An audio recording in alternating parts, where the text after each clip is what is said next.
We start with the latest on that deadly hostage standoff in Roseville. The man accused of shooting a CHP officer, a woman, and killing another man last week faced a judge for the first time today. ABC 10's Jeannie Nguyen was in the courtroom and is live in Roseville with more information about his charges.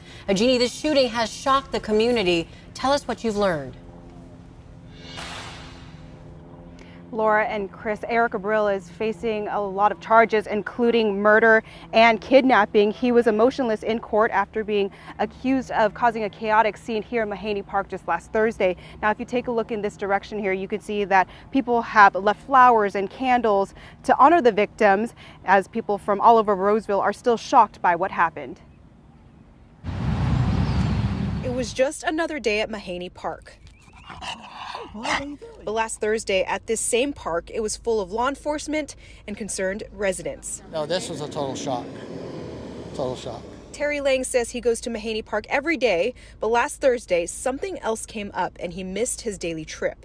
After seeing what happened, he says he's grateful to be alive. Or we would have been in the midst of it. We come about 10:30 to 11, and I think it was somewhere right after that, somewhere. Roseville police say it started when a CHP officer tried to serve a search warrant to 35-year-old Eric Abril.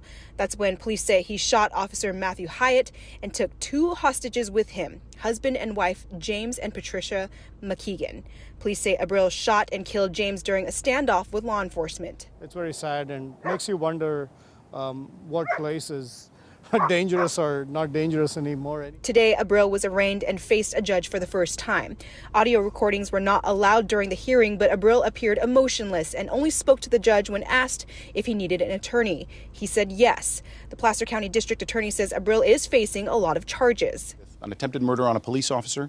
He's charged with the kidnapping of one of the victims. He's charged with a murder of another victim, and with an allegation that that murder occurred during the course of a kidnapping. On top of that, the DA says he's facing firearm charges, and court documents show he was wearing body armor and used a 10mm handgun. Abril's attorney briefly spoke with us following the arraignment today, only to say he's still getting to know his client. And when it comes to the victims of this crime, I have no further comment at this time, but I understand there is impact, and I do respect that. There is currently no bail set for Abril, and the district attorney tells me that is because the family of the victims requested that. Chris and Laura, back to you. Yeah, Jeannie, we understand the victims are still in the hospital, and you also just learned today the next court date is expected April 18th. We know you'll be tracking it. Jeannie Nguyen live in Roseville tonight. Thank you.